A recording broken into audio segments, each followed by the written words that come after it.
You're listening to the Orisha Wisdom Podcast, episode 69.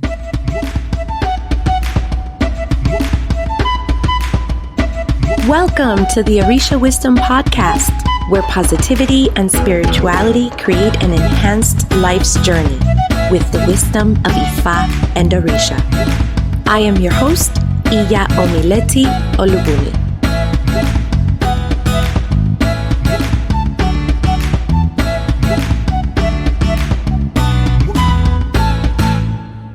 Welcome to the Orisha Wisdom Podcast. I am Omileti Olubunmi. Thank you for spending some of your time with me to talk about all things Orisha spirituality and growth. So turn up the volume in your car, put on your earbuds. This is a great time for a short walk, a great break, stretching activity, some coffee or tea. Water is always good. And let's chat. This episode is being brought to you by our newest resource available, the Alejo's Guide to Godparents. Inside of Alejo's 101, there is a great new framework to a challenge that is one of the first ones that any and every new person is going to deal with, and that is how to get a godparent. And there's a lot of questions that this has brought on, and instead of me being overly repetitive, this is how this framework was created, because no matter what you want to do here, you're going to need one of those. So in order for you to learn and to check out the framework, go to orishawisdom.com/Iya Omileti. That's IYAOMILETI. Click on the image that says, finally, your guide to choosing the right godparent. Watch the quick video and get it, because it's an amazing opportunity that has come from a lot of your questions and experiences, and also from my desire to see more new folks finding where they belong. Also, before we get started, I want to let you know that this episode, at the very, very end, there's going to be something that I've been alluding to for months, but it's here and it's brand new. And if you do not have a godparent or a spiritual house, that might be very interesting for you. So wait until the very, very end. Check that out. And hopefully that will be for you. This is an Ask a Priest episode. For those of you who are new to the podcast, welcome, as this is a series that we have where you, the community, asks questions that you've always wanted to ask a priest. And now you have the chance. I'll put on the show notes how you can ask your burning questions for a chance to get your questions answered here on the podcast. And here's the link in case you want to pause this for a moment and get to it. It's orishawisdom.com/ask a priest. With that, let's get this episode going.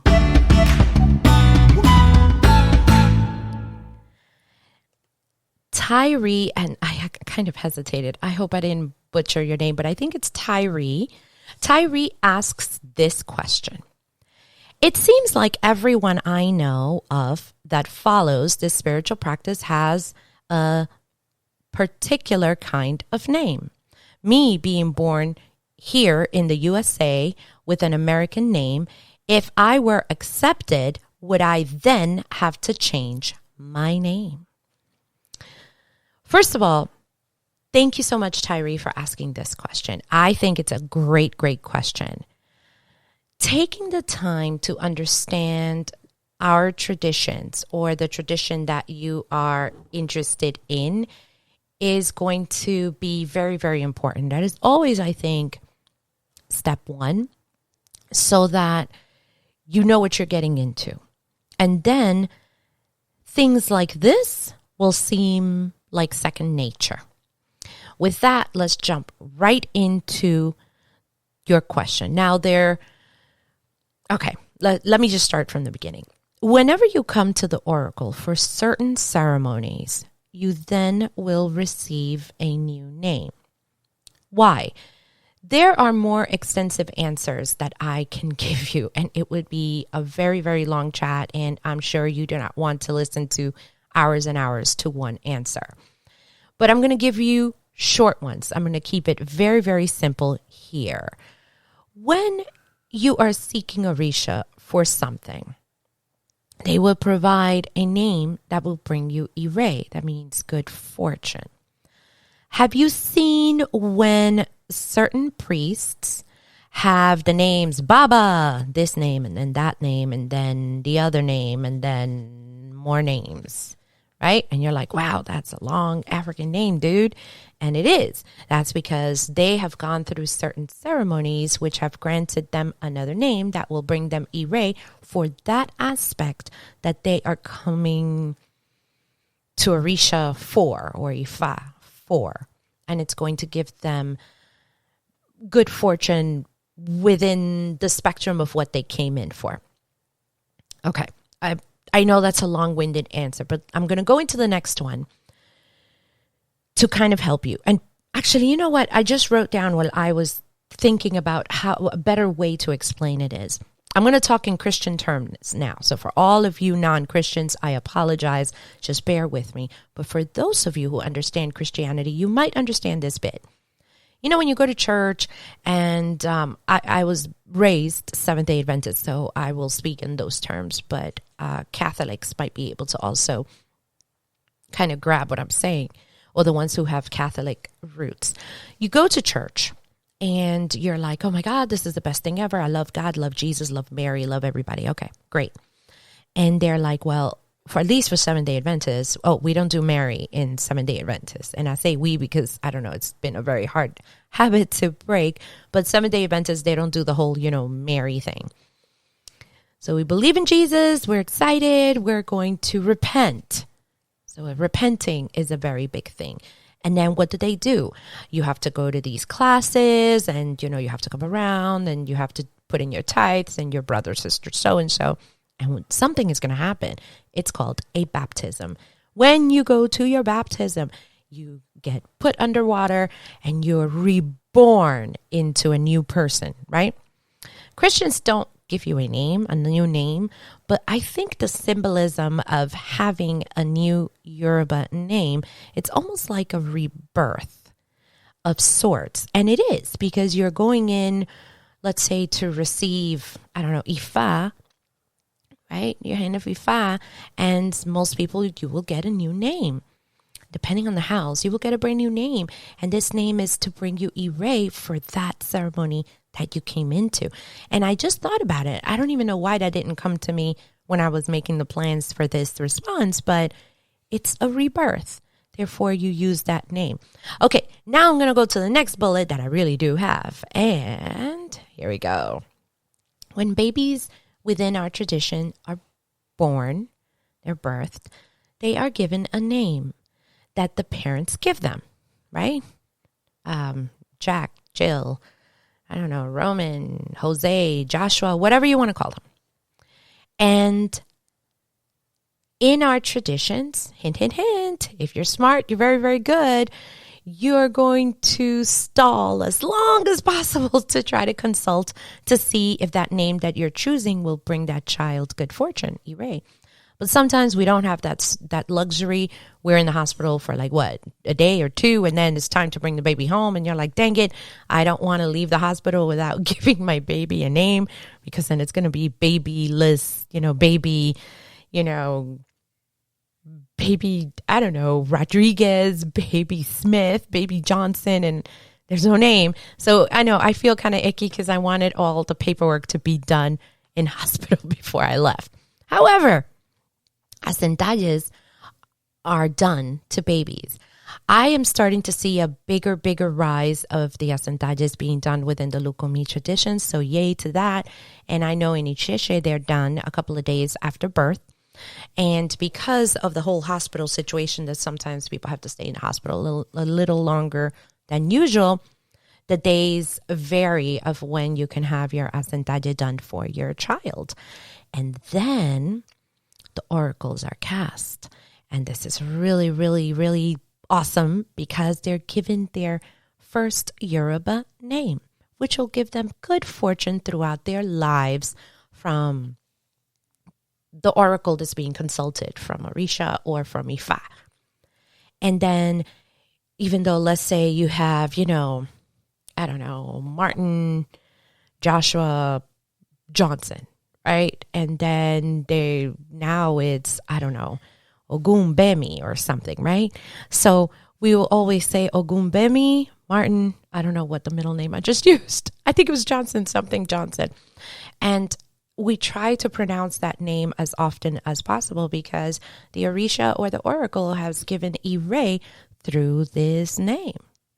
Okay? If you go through another big initiation, let's just use this one because it's commonly known, which is Kariocha, when you go to become from an Aborisha to an Orisha priest, you become an Olorisha this way, then you get another name, which will grant you good fortune through that ceremony. I will tell you this. It is important to use that name often. So when you go to your shrine, I am, and your Yoruba name, and then you end with your secular given name. And you use that name often. If your family is within the traditions, it is normal for them to not even call you through your given name. It's usually one of those names that they usually go to. And for me, it's Omileti. And that's how I'm known. Omileti this, Omileti that. And mind you, I have other names, but that's the one I'm more commonly known for, at least here in my family. It is important also that you pronounce the name well. The pronunciation is going to be very important. You want it to be, because the Yoruba language, one change can change the meaning of the word. You want to use the name often, and you want to use it correctly. And I think I jumped to another area. There we go. I have it here because I had all these fun notes. And the purpose of that is to bring up Ofoashe, which is the power of the word. If you mess up one of the pronunciations, it could say, bring me grief instead of bring me joy. And you don't want that. So make sure you know the correct pronunciation of your name and that people pronounce it correctly. And it's important because then the good fortune from the name is spoken to the universe and it gives it strength to manifest. So if you get a name, say it. Have your friends. And I understand that some of you might not have friends in the traditions. I don't expect them to call you, what was the name that I use? Olubunmi. I don't expect them to use that, but at least your religious family, they are probably going to always use that name to call you. And that's actually a really, really good thing. Another point that I have for you. No, you do not need to change your legal name to that name that you'll be given. I know a couple of folks who have done it. There is nothing wrong with that. However, you do not need to do it. I haven't done it. I don't think I ever will. So I'm known in my community for my Yoruba name, and that's okay. But I don't think I'm going to change it legally to that. So you do not have to worry about that. One fun aspect. I wish that I could tell you that you will get to pick your name, because you won't. Sorry.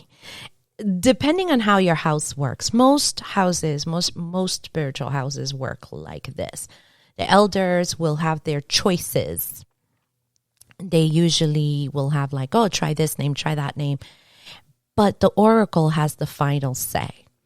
So in here in my notes, I have my story with Omileti. Okay. So I remember my Ocha and I remember this part, and it was time. And for those of you who have become an Olorisha, you will probably remember this, or it was just a blur that you're like, whatever, I was just happy to be there. My heart was pounding and I was scared because I'm like, oh my God, what if I wound up with like an awful name? It was going to be bad. I'm always going to have to be called it. It's going to be horrible. And I said, hey, listen, I don't know. I was scared. And when my godmother, I believe, she's the one who chose the name, and then it was asked, and yeah, it was a yes.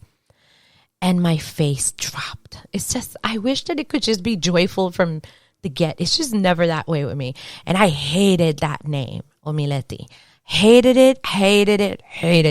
But my godmother's attitude, I don't have her exact words, but basically like, if it's going to bring you Ire, it works. You know, I'd rather have that. So yeah, Omileti it is. So basically it's not what you want, but it's what's going to bring you, you know, the good fortune that name says.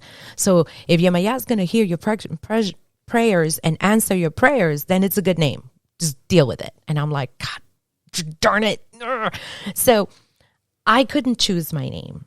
And over time, I've fallen in love with it because of what it means. And that's, I think, what's more important. It's not the name per se, is what that name means. So as challenged as my life has been, I understand that my mother will always be there for me. And that is that connection that arises from that name. And it's, I think, more for me than the Orisha. It's to remind me that I'm human, that I'm going to fall a lot, but that my mother's going to be there.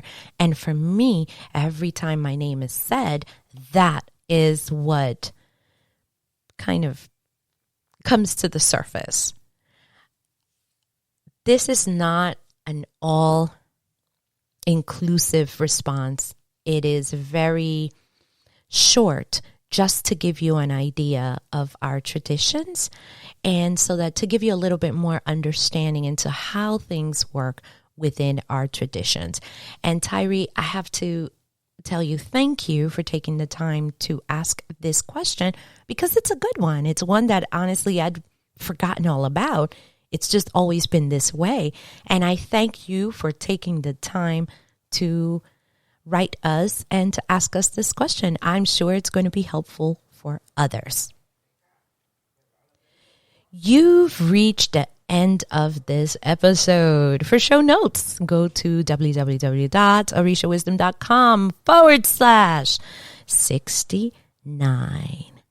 Now, remember that I said that something exciting was coming to Orisha Wisdom? Remember, I've kind of alluded to that for quite a bit. Well, it's here, and it's so new, and I can't believe that I'm about to say it, but it is basically, it's basically here. And I just want you to know that in order for you to get the message for this is going to be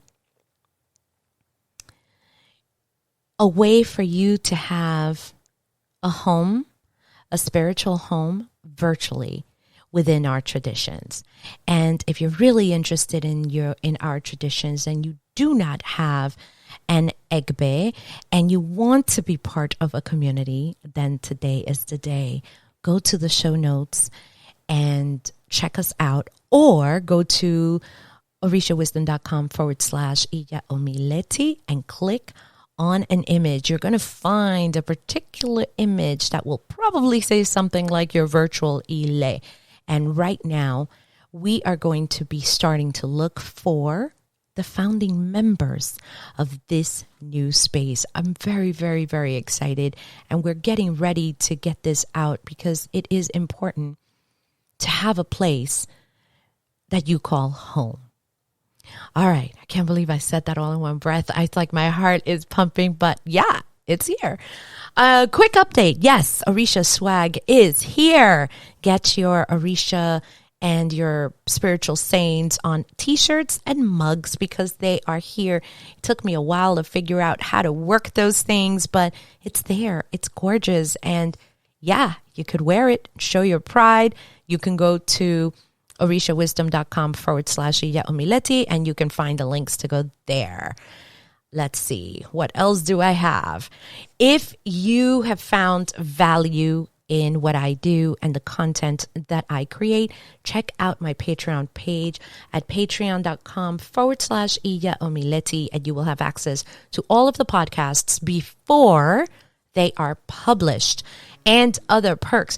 Believe it or not, the patrons, I'm trying to say that word, patrons